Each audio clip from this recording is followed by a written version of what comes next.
Assalamualaikum warahmatullahi wabarakatuh. Kami dari kelompok 1 SKI akan mempersembahkan mengenai ilmu ekonomi Islam dan sistem keuangan Islam dengan anggota sebagai berikut.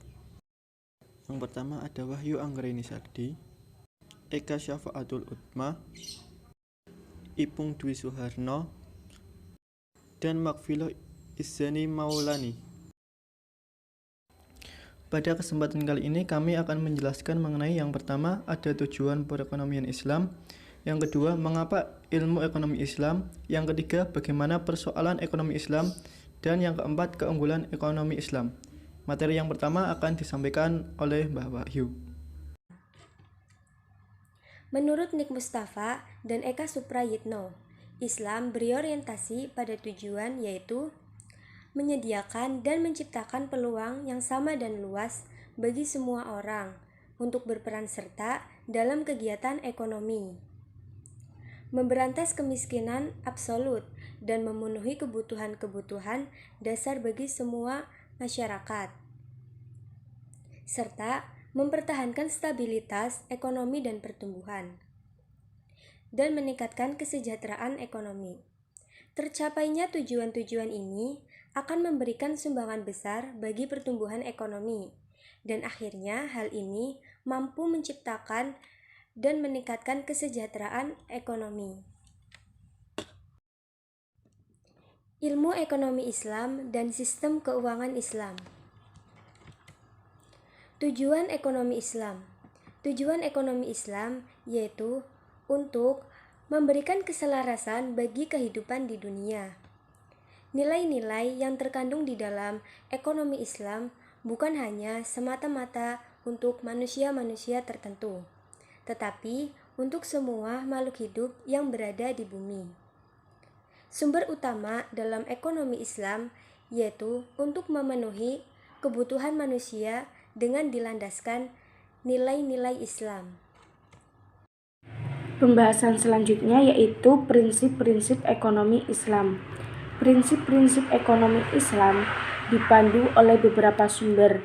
Yang pertama, Al-Quran, yang kedua Sunnah Rasul, yang ketiga hukum Islam dan metodologinya, yang keempat sejarah masyarakat Islam, dan yang kelima data yang berhubungan dengan kehidupan ekonomi. Oleh karena itu, para penganut madhab sosialis, madhab kapitalis, menjadikan ekonomi Islam itu sebagai ancaman yang menggusur mereka. Karena pada dasarnya Islam itu tidak mengajarkan mereka untuk memaksa mengikuti sistem Islam itu sendiri. Selanjutnya saya akan menjelaskan mengenai mengapa ilmu ekonomi Islam. Ilmu ekonomi Islam pada awalnya merupakan sebuah pemikiran dari para filsuf yang didasarkan pada nilai-nilai kebenaran etika dan moral bagi manusia dalam aktivitas untuk memenuhi kehidupan hidupnya. Pemikiran-pemikiran yang didasarkan pada nilai etika dan moral bersumber dari kitab-kitab suci, perenungan, pengalaman historis, dan nilai religius yang sudah dijamin kebenarannya. Ekonomi Islam itu bukan hanya untuk penganut agama Islam saja, tetapi untuk kemaslahatan semua umat manusia, karena Islam diturunkan sebagai rahmatan lil alamin, seperti yang sudah disebutkan di dalam Al-Quran, di antaranya pada surat Al-Anbiya ayat 107, surat Al-An'am ayat 48, dan surat Al-A'raf ayat 158. Untuk ruang lingkup ekonomi Islam sendiri meliputi pembahasan atas berbagai perilaku manusia yang sadar dan berusaha mencapai falahnya. Dalam hal ini bersangkutan dengan 3 perilaku ekonomi. Yang pertama, konsumsi, produksi, dan distribusi. Yang selanjutnya yaitu persoalan ekonomi. Yang pertama, apa yang akan diproduksi? Hal ini dimaksudkan untuk menjawab pertanyaan mengenai barang-barang dan jasa-jasa apakah yang akan dihasilkan. Kita mengetahui bahwa kebutuhan manusia tidak terbatas jumlahnya. sementara alat pemuas kebutuhan jumlahnya terbatas. Dan yang kedua, bagaimana memproduksinya. Di dalam memproduksi barang dan jasa dibutuhkan berbagai macam tipe sumber daya yang digunakan. Salah satu contohnya dalam kaitan ini adalah pemilihan teknologi. Setiap sistem ekonomi dihadapkan pada masalah pilihan di antara bermacam-macam teknologi yang akan digunakan untuk menghasilkan output yang diinginkan. Selain itu, sistem ekonomi juga menghadapi masalah atau keterbatasan sumber daya di dalam memproduksi output yang diinginkan. Sebagai contoh adalah penggunaan sumber daya manusia. Dan yang ketiga, siapa yang akan menikmatinya? Dalam hal ini, pada dasarnya sistem ekonomi tersebut menghadapi masalah pembagian atau distribusi pendapatan. yakni apakah pendapatan tersebut akan terbagi secara merata atau sama rata, tidak merata atau ketimpangan, atau proporsional. Dan yang keempat, untuk kapan dikonsumsi. Masalah yang terakhir ini tidak kalah pentingnya dengan masalah-masalah yang sudah disebutkan terdahulu. Masalah yang terakhir ini berkaitan dengan seberapa banyak sumber daya ekonomi yang tersedia akan disalurkan untuk konsumsi saat ini. Apakah keseluruhan atau sebagian saja yang disalurkan untuk konsumsi saat ini, dan sebagian lagi itu untuk dikonsumsi masa yang akan datang. Baik, saya lanjutkan. Selanjutnya mengenai keunggulan ekonomi Islam. Ada 9 keunggulan ekonomi Islam. Yang pertama yaitu harta kepunyaan Allah dan manusia merupakan khalifah atas harta. Dalam hal ini ada dua maksud, yaitu yang pertama, semua harta baik benda maupun alat produksi adalah milik Allah Subhanahu wa taala sesuai dengan firman Allah dalam surat Al-Baqarah ayat 284 dan Quran surat Al-Maidah ayat 17. Yang kedua yaitu manusia adalah khalifah atas harta miliknya sesuai dengan firman Allah dalam surat Al-Hadid ayat 7. Sehingga dapat disimpulkan bahwa semua harta yang ada di tangan manusia pada hakikatnya adalah milik Allah.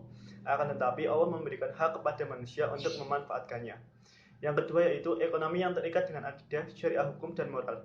Di antara bukti hubungan ekonomi dan moral dalam Islam adalah larangan terhadap pemilik dalam penggunaan hartanya yang dapat menimbulkan kerugian atas harta orang lain atau kepentingan masyarakat.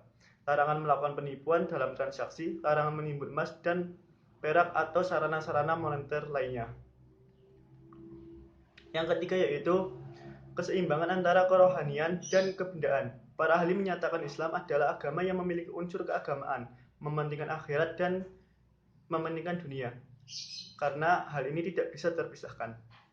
Yang keempat yaitu ekonomi Islam menciptakan keseimbangan kepentingan individu dan kepentingan umum. Arti keseimbangan dalam sistem sosial Islam adalah Islam tidak mengakui hak mutlak dan kebebasan mutlak, tetapi mempunyai batasan-batasan tertentu termasuk dalam bidang hak milik. Kegiatan ekonomi yang dilakukan oleh seseorang untuk mensejahterakan dirinya tidak boleh mengorbankan kepentingan orang lain dan masyarakat secara umum. Yang kelima yaitu kebebasan individu dijamin dalam Islam. Individu dalam perekonomian Islam diberikan kebebasan untuk beraktivitas baik secara perorangan maupun kolektif untuk mencapai tujuan. Namun kebebasan tersebut tidak boleh melanggar aturan-aturan yang telah digariskan Allah Subhanahu wa taala dalam Al-Qur'an dan Al-Hadis. Dengan demikian kebebasan tersebut sifatnya tidak mutlak. Yang keenam yaitu negara diberi wewenang turut campur dalam perekonomian. Islam memperkenankan negara untuk mengatur masalah perekonomian agar kebutuhan masyarakat baik secara individu maupun sosial dapat terpenuhi secara proporsional. Yang ketujuh yaitu petunjuk investasi.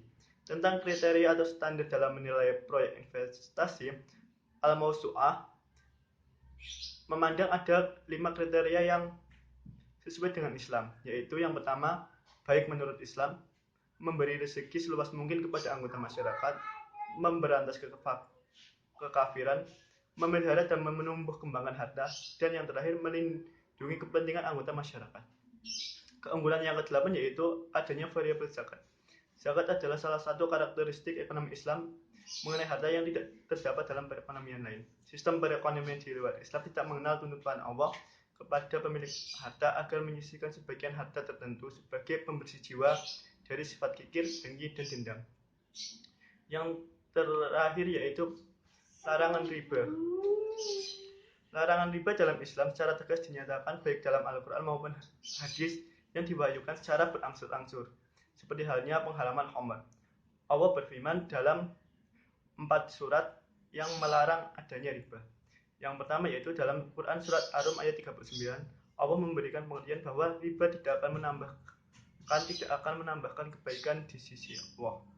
Yang kedua, dalam Quran surat An-Nisa ayat 160 sampai 161, Allah memberikan gambaran siksa Yahudi dengan karakter yang suka memakan riba. Yang ketiga, dalam surat Quran Al-Imran ayat 130, Allah melarang memakan riba yang berlipat ganda. Yang keempat ataupun yang terakhir yaitu dalam surat Al-Baqarah ayat 275 sampai 279 yang memberi pengertian bahwa Allah melarang keras dan tegas semua jenis riba. Mungkin itu yang dapat kami sampaikan, kurang lebihnya mohon maaf. Billahi taufiq wal hidayah. Wassalamualaikum warahmatullahi wabarakatuh.